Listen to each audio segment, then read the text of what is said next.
আল্লাহর রহমত আসতে হবে। যুবকের যৌবনের উপরে আল্লাহর রহমতের ছোঁয়া লাগতে হবে। নারীর নারীত্বের উপরে কয়দিন থাকবা ওইখানে, কয়দিন থাকবো এখানে? 60-70 বছর, এর বেশি তো এখানে থাকার সুযোগ নাই। 60-70 বছরই থাকবো, বেশি দিন তো থাকবো না। কেউ থাকে নাই, কেউ থাকবে না। কোরআন হাদিসের কথাই সত্য, কবি মনীষীদের কথাই সত্য। আজল নে না ছোড়া কেসরা না দারা, মৌত কাউকে ছাড়ে নাই, কাউকে ছাড়বে না। সৃষ্টির সর্দারকেই যখন ছাড়েন নাই, তার কাকে ছাড়বে? ঠিক না? সৃষ্টির রাজাকেই তো ছাড়েন নাই। মুহাম্মদুর রাসূলুল্লাহ সাল্লাল্লাহু আলাইহি ওয়াসাল্লাম সৃষ্টির রাজা, সৃষ্টির সর্দার। শুধু এইখানেই শেষ না, সৃষ্টির সর্দার। সৃষ্টিকে মনে হয় আল্লাহ কখনো রহমতের ছোঁয়া দিতেন না যদি মুহাম্মদুর রাসূলুল্লাহ না বলতেন। নইলে কোরআন কেন বলে ওমা আরসালনাকা ইল্লা রাহমাতাল লিল আলামিন? সমগ্র জগৎ কি মনে হয় আল্লাহ রহমতের ছোঁয়া দিতেন না? কাউকে দিতেন না, কোনো সৃষ্টিকে না, না জিন না ইনসান, না ফেরেশতা, না কোনো প্রাণী, কাউকে রহমতের ছোঁয়া দিতেন না যদি বন্ধু না আসতেন, যদি বন্ধু না হইত। মুহাম্মদুর রাসূলুল্লাহ যদি না হইতেন, আজকে যতটুক রহমত পাইতেছি কোনো ছোঁয়াই আল্লাহ কাউকে দিতেন না। উনি যখন চিরদিন থাকেন নাই, মৌত ওনাকেও ছাড়ে নাই।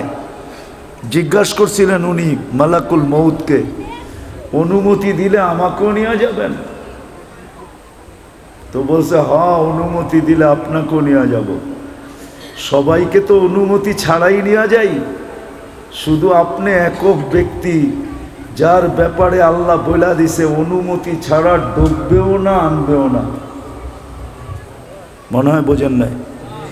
অনুমতি ছাড়া কামরায় ঢুকবেও না, আর অনুমতি ছাড়া বন্ধুকে উঠায় নিয়েও আসবে না।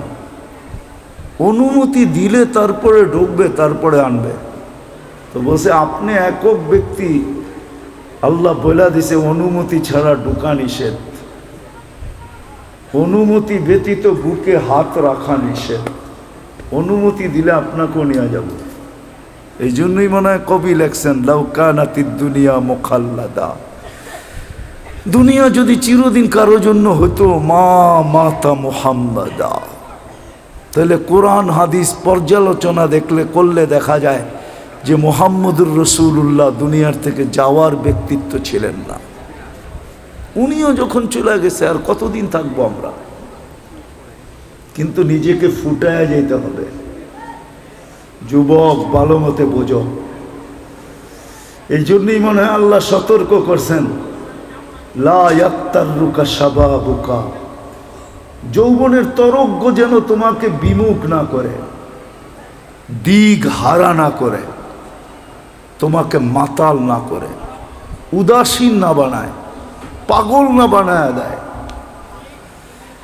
যৌবনের তরঙ্গ যেন তোমাকে এদিক ওদিক না করে।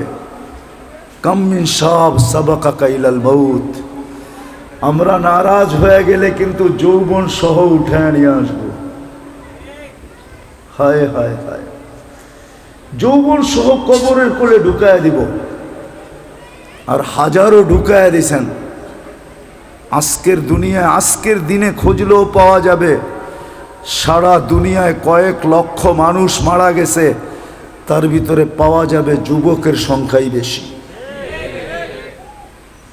চলে যেতে হবে। বাকি নারী পুরুষকে আল্লাহ সতর্ক করছেন লা তাফরাহ বিদুনিয়াইকা,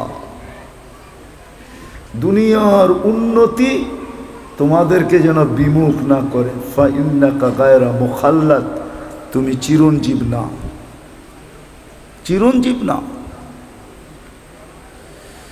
চিরঞ্জীব না। এই জন্যই ফেরেশতা কানে ধ্বনি দিবে আইসা,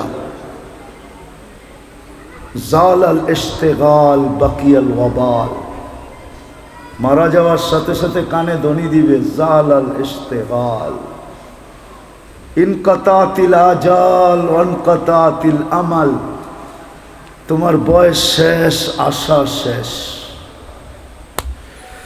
দ্বিতীয় ফেরেশতা বলবে জাল আল ইশতেগাল, ব্যস্ততা শেষ, ব্যস্ততা, বাকিয়াল ওয়াবাল, সব ঘাটি সামনে। বিদায় নিজেকে ফুটায়া যেতে হবে, ফুটায়া।